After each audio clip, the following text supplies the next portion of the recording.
least 50 million of them lie embedded in forests, rice paddies, deserts, and ocean surf. They can blow up a battleship, a tank, a platoon, a soldier, but mostly they blow up civilians. Now, landmines on Modern Marvels.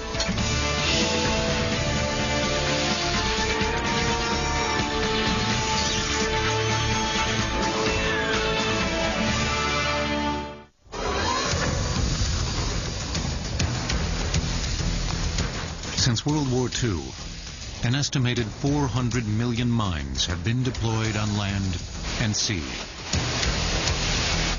In war after war, mines have played a major and sometimes critical role, adding a new dimension to modern combat and establishing themselves as a staple for armies and navies, both big and small.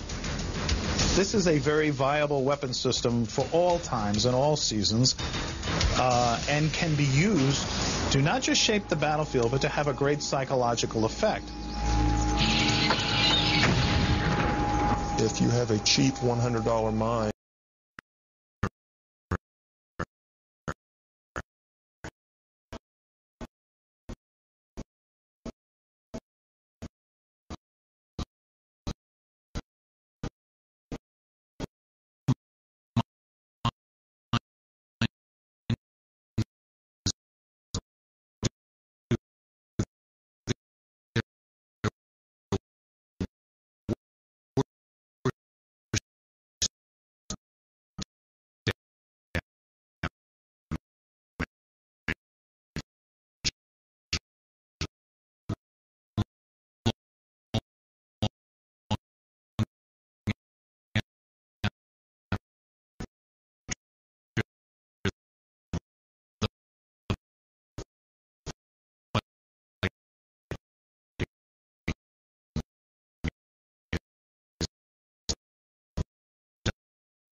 they send a blast wave up through your foot into your leg, and the tissues around the bone explode off the bone, causing damage way up inside the skin and inside the muscle. It's really unspeakable. Actually seeing what landmines do, it's something that you can't handle. You can't handle the truth of this disastrous weapon, or the culpability that comes from knowing that our tax dollars maim children. Since 1975, more than 500,000 civilians, half of them children, have been killed or maimed by landmines. Tens of millions of live mines remain buried in 70 countries around the world, making daily life a game of Russian roulette for 2/3 of the world's poorest nations.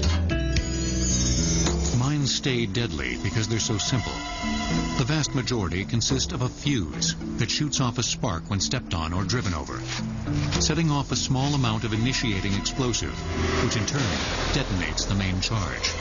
As long as the fuse is intact, the mine is alive. How did the planet ever get this way? Its life-giving soil and sea, riddled with so many pockets of mutilation and death.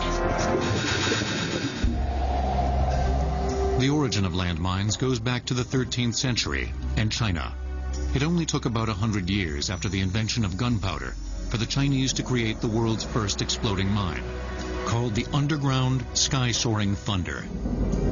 Flags, lances, and other attractive items were set in the ground to entice enemy horsemen. When one was pulled, it would trigger an igniter attached to the gunpowder charge. Armies throughout Europe tried for centuries to fine-tune the potentially devastating new weapon. But it was an American, a Confederate general by the name of Gabriel Rains, who first put landmines to widespread practical use during the American Civil War. We literally had thousands used in the defense of Richmond in 1864, and they claimed hundreds of casualties. There were even anti-vehicle mines where Confederate cavalry and partisans would place anti-vehicle mines on railroad tracks. There's indications they took out 8 or more trains in Tennessee. Anti-vehicle mines packed with 20 or more pounds of explosives were the precursors to the modern anti-tank mine. But Raines also deployed smaller mines aimed at individual soldiers, anti-personnel mines. In fact, the first landmine casualties of the Civil War were inflicted by an anti-personnel mine, which injured a Union scout and killed his horse on May 4th, 1862. Raines's rudimentary mines were made in the field from artillery shells that he fused with both pressure and tripwire mechanisms. The pressure mines went off when stepped on. Tripwires detonated the mine when brushed by an arm or leg. Raines's pioneering fuse consisted of a mix of volatile chemicals and ground glass covered by a thin copper cap. When stepped on, the compound ignited, setting off explosives in the ignition channel, which would then detonate the main charge. At first, the fuses were so sensitive, the mines went off virtually on contact.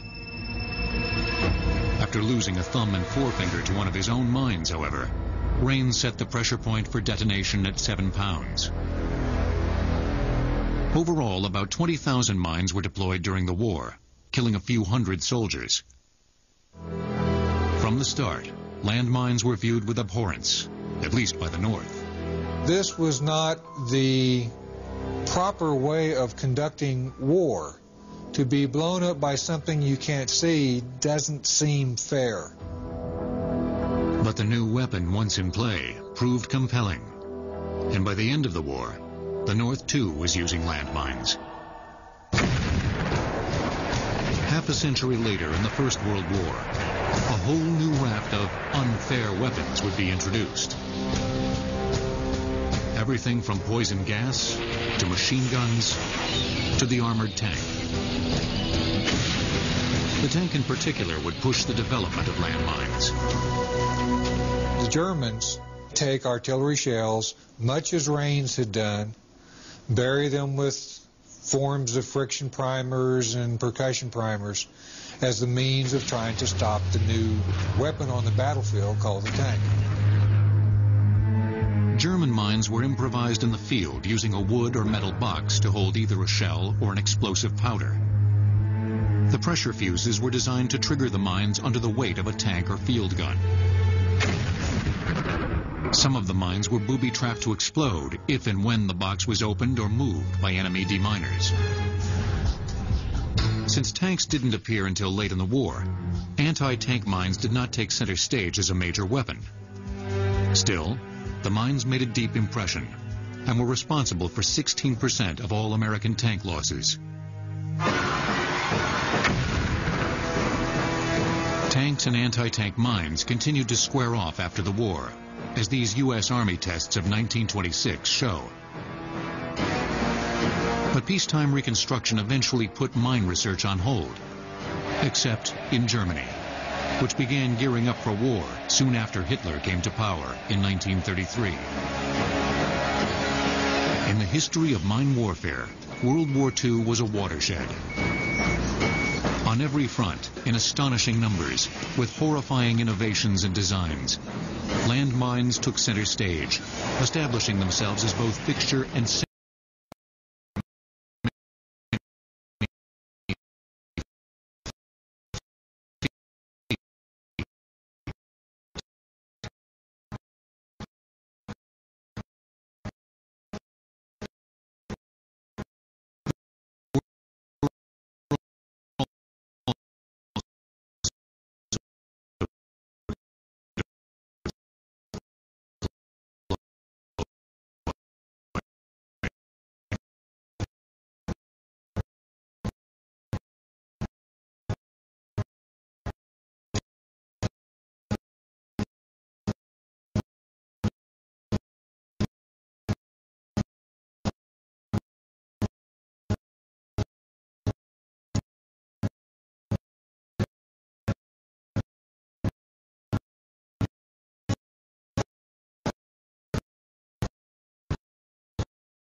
anti-personnel mine of the war was undoubtedly the German S-mine, short for shrapnel mine, otherwise known to American troops as the Bouncing Betty.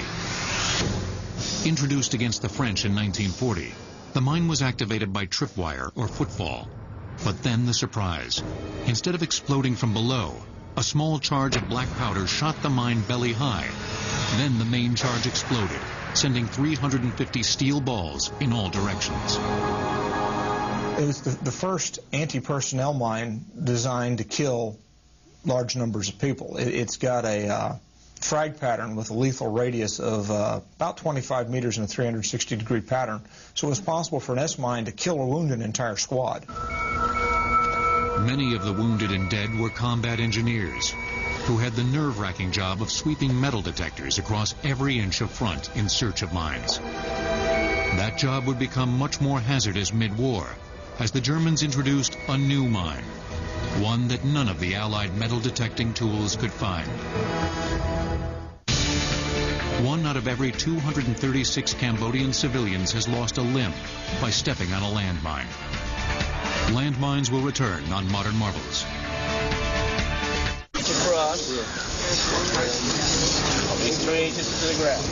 For the contemporary combat engineer, advances in mine-sweeping technology haven't improved dramatically since World War II. The critical weapons are the metal detector, the probe, and a whole lot of caution and nerve. Metal detectors weren't nearly as reliable in World War II, but they still provided the last and best line of defense against stepping on a mine. When you're using a detector, your life, in a way, depends upon it. And you sweep carefully, and you make sure you sweep thoroughly. Jack Wack was a 21-year-old combat engineer assigned to lay and clear mines during the Allied advance through Italy in 1944. When you're sweeping and you get a signal, you immediately freeze and gradually ease to the ground, and you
and I was up in the air. I knew it was a shoe mine because just from the amount of the explosion, and when I laid down and looked, I could see my legs, and I could see just the feet were blown off. I sat there a second, and then I felt this sense of peace.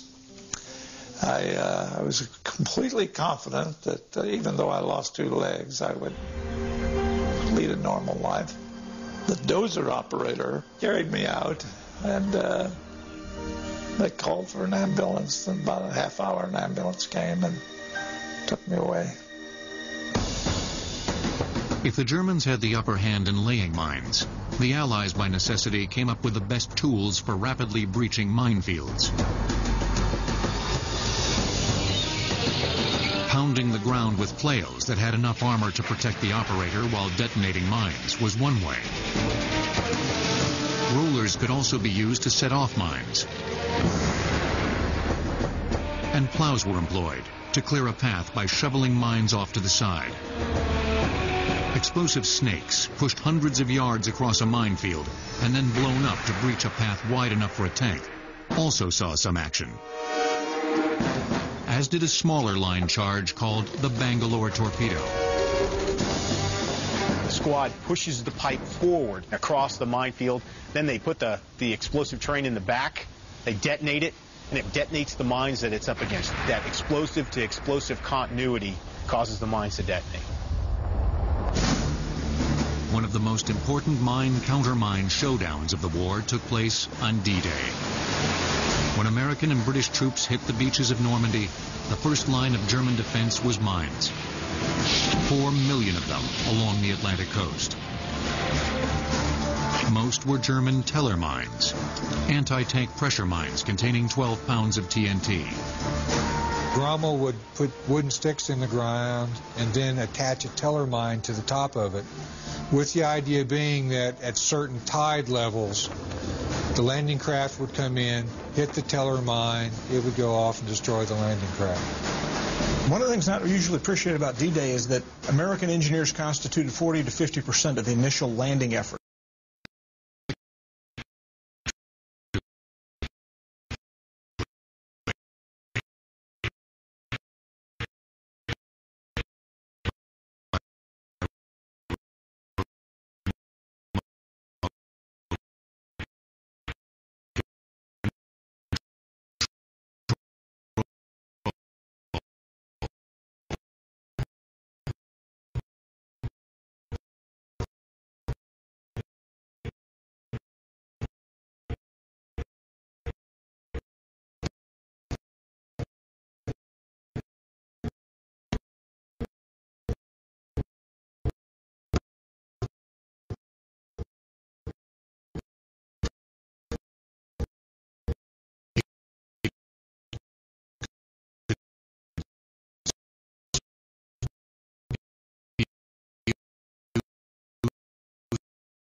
In whatever direction it was aimed, with a wounding range of 50 yards. Being able to aim the mine made it a much more efficient weapon. You can point it in the direction that your enemy is coming from. A bouncing Betty will spread shrapnel in 360-degree arc, so it will shoot shrapnel everywhere. The directional mine, theoretically, the bad stuff only goes toward the enemy. Another highly influential anti-personnel mine devised during the Cold War was the M14. This 1.5-inch high-pressure mine launched the era of small, cheap anti-personnel mines that could be mass-produced for a few dollars apiece. Nicknamed the toe popper because of its size and intended effect, it conspicuously turned the anti-personnel mine into a mine that was designed to maim. Made primarily of plastic, it was also extremely difficult to track down. It has essentially every evil property that a landmine can have. And because we made them, then the rest of the world thought, well, maybe that's a great idea. If they're doing it, we should do it too.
played a bloody and pervasive role in Vietnam, where anti-personnel mines in particular were used by both sides in devastating new ways.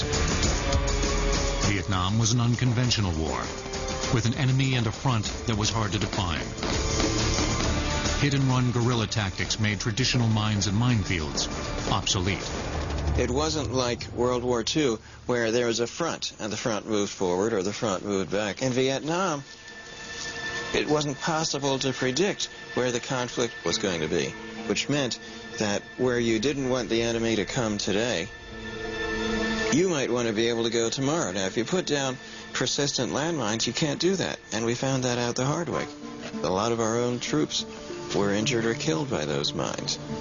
A lot of civilians, too. The North Vietnamese employed landmines in a radically new and aggressive way. Instead of using minefields to slow down or redirect enemy troops and tanks, they deployed mines as an offensive weapon, the primary aim of which was to inflict casualties. 33% of all marine injuries and deaths in Vietnam were caused by mines. The North used Chinese and Soviet mines, but relied heavily on redeployed U.S. mines like this M16 Claymore, and on mines they could fashion from the litter of the battlefield. They'd go out, and if we dropped a bomb somewhere or some kind of a round, they were able to crack it open and take the explosive out and, kind of melt it to where they can re-pour it and they put it in a metal casing, or they would put it in a mold, a form, wood. They were ingenious in how to make them go off as well as, manufacture them. They camouflaged it to where you and I were not able to find it. American troops also deployed mines, some 80,000 claymores a month during the height of the war. But planting mines by hand left GIs vulnerable to sniper fire, and by the time a minefield was in place, it could be obsolete, the battle having moved on. To get around these problems, the U.S. came up with a revolutionary new kind of mine that could follow the flow of the battle, the scatterable. The blue .42 Dragon Tooth was even smaller and lighter than the toe popper. Encased in hard plastic, it could be dropped by the thousands in minutes from the air. When stepped on, volatile chemicals in the 13-millimeter long mine mixed, setting off a blast that could tear off a foot. Scatterables were dumped over Laos, Cambodia, and Vietnam in hope of crippling North Vietnamese supply lines. But the new mines had a major drawback. Their ease of deployment made them impossible to map. The era of carefully laid and recorded minefields was over, which meant that U.S. troops didn't always know where their own mines were. If you were smart, you really would hesitate about using those mines in Vietnam because you wouldn't know when your own troops might need to go through exactly that same area, but they wouldn't be able to without a very time-consuming mine breaching process. The Soviets quickly came out with their own scatterable, the PF-1 butterfly mine, so called because of the way it floats to the ground. They deployed millions in the 1980s in Afghanistan. The humanitarian landmine crisis of today largely stems from the use of such mines. After Vietnam, the U.S. was determined to come up with a new, improved generation of scatterables. And in 1978, the family of scatterable mines, FASCAM for short, was introduced. What made FASCAM mines different was their ability to self-destruct after a few hours or days, making them more suitable for the twists and turns of guerrilla warfare. The mines could be deployed by plane, artillery, or land vehicle. There was even a minefield in a briefcase for the foot soldier that could shoot out 17 anti-tank and 4 anti-personnel mines to a radius of 35 yards. Smart mines, as they were called, used simple digital timers, like those found in an ordinary wristwatch, that would complete an electric circuit after a few hours or days, and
upon landing.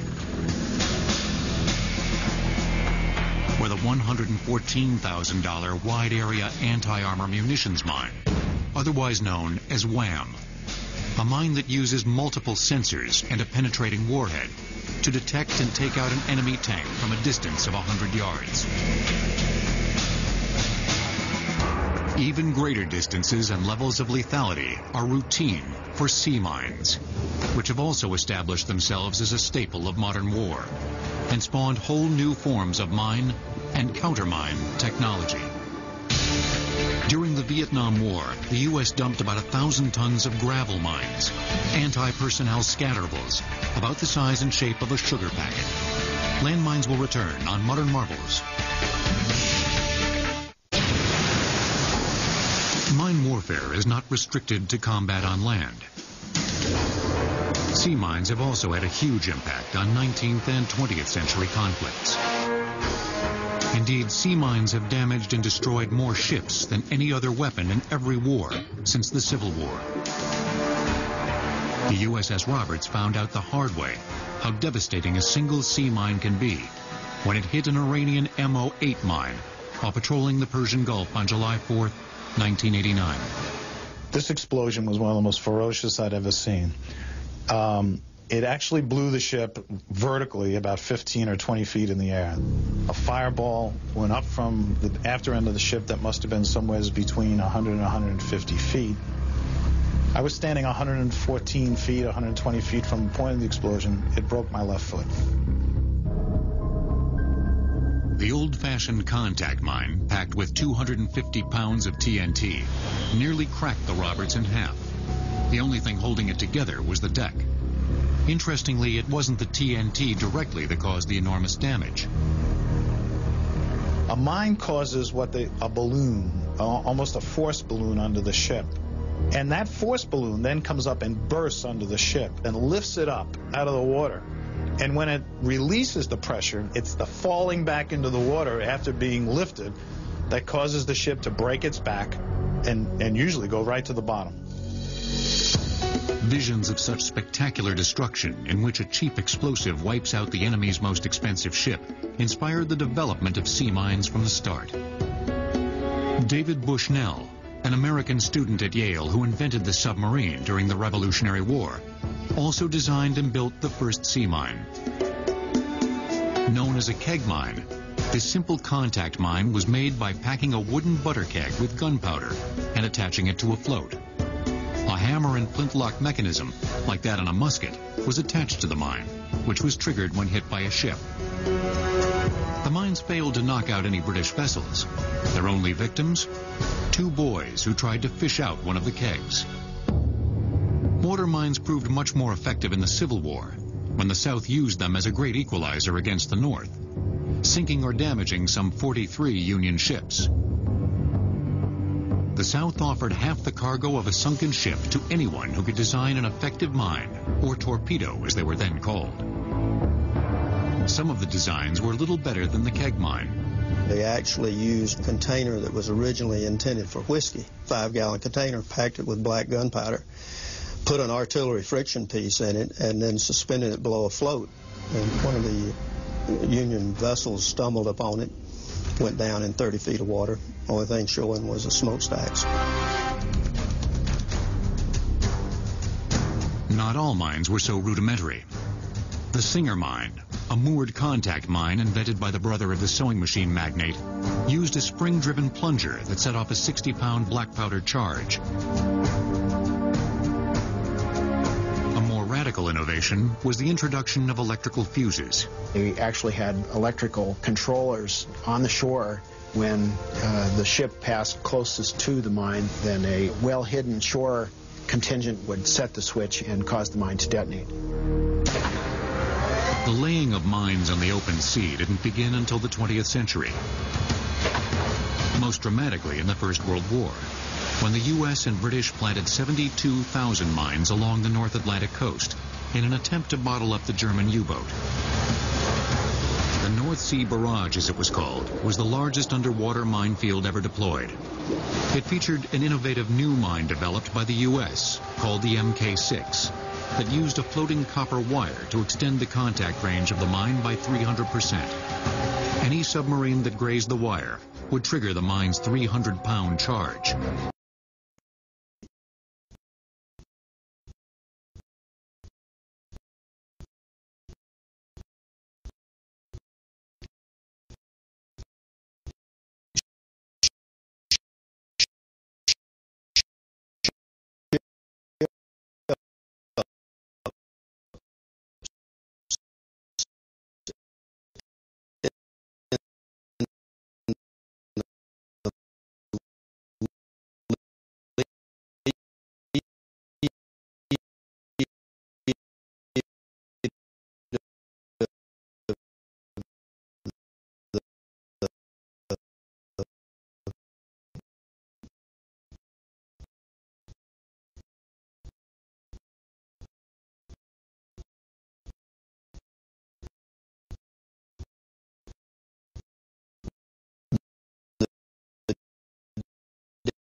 To clearing the lanes across the channel.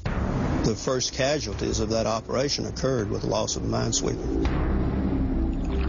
The minesweeping ships dragged cable cutters through the channel to slice through the lines that held the moored mines in place.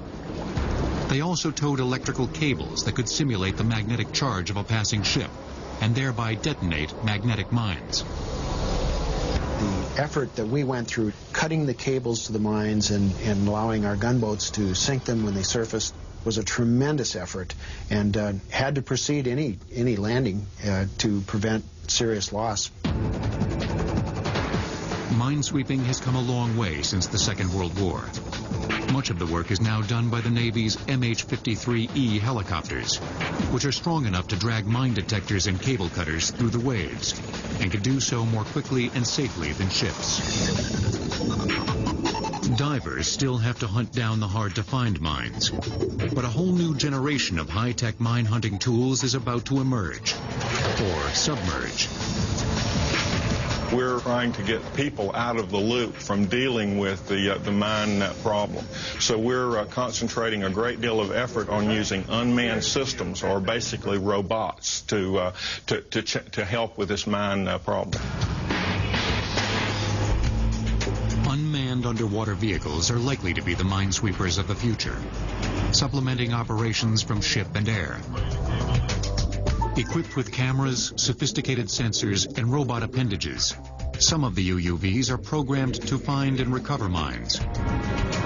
Others carry explosives, which they drop on mines at the bottom of the sea. For shallow water sweeps, crawlers that look like mini tanks are engineered to handle the complex dynamics of breaking waves.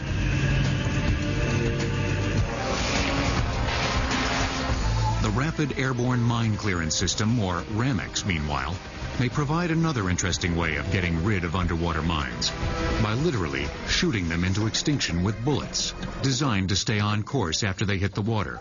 It does that by having a projectile that creates its own cavity as it passes through the water so that it isn't slowed down, by the water, like a conventional bullet.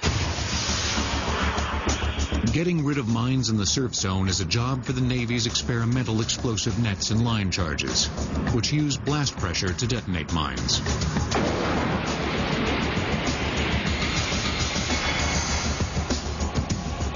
Unfortunately, such heavy-handed methods can't eliminate 100% of the mines. And while that's okay for clearing a path in combat, it's worthless when it comes to reclaiming land for civilian use. The humanitarian demining kit of the 21st century requires an altogether different set of mine-hunting tools. Most landmines cost between $3 and $30 to make, and between $300 and $1,000 to clear. Landmines will return on Modern Marvels. Putting landmines on or in the ground is a whole lot easier than getting them out. especially after a war, when an area has to be totally demined in order to be ready for civilian use. Would you send your children to play soccer in a field that they said, we think we got 99% of them? Absolutely not.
PPE, upper body protection, lower body protection, maybe foot protection.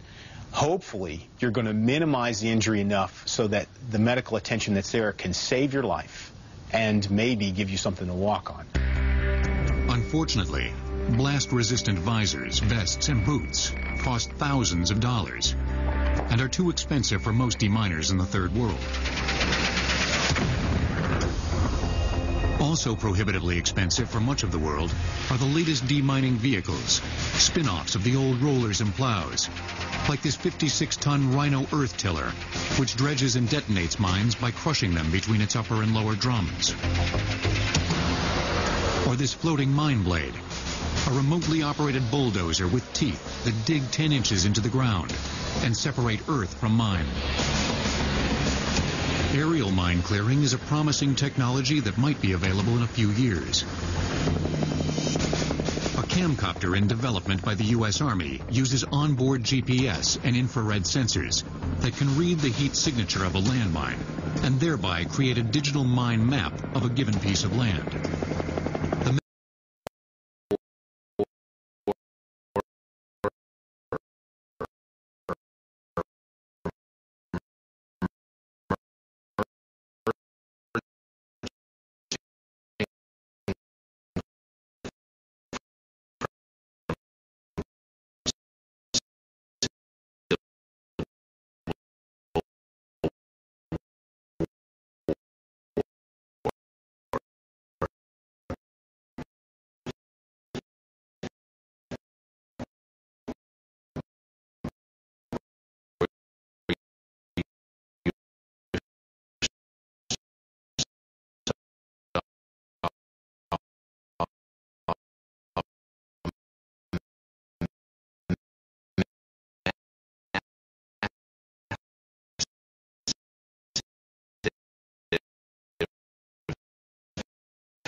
the math.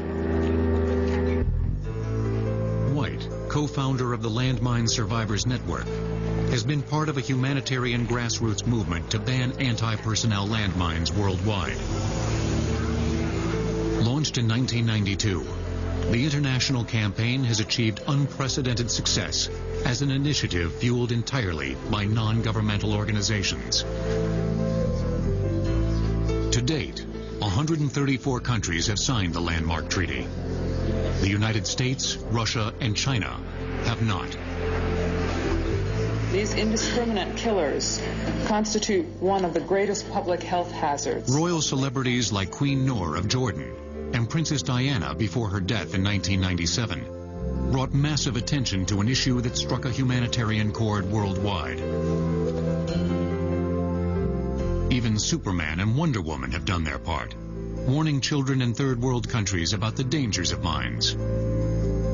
I think the success of the movement to ban landmines is largely based on a visceral understanding that a weapon planted and hidden in the ground that is meant to maim and rip off body parts and does this to children and women and innocent civilians every single day is just plain wrong.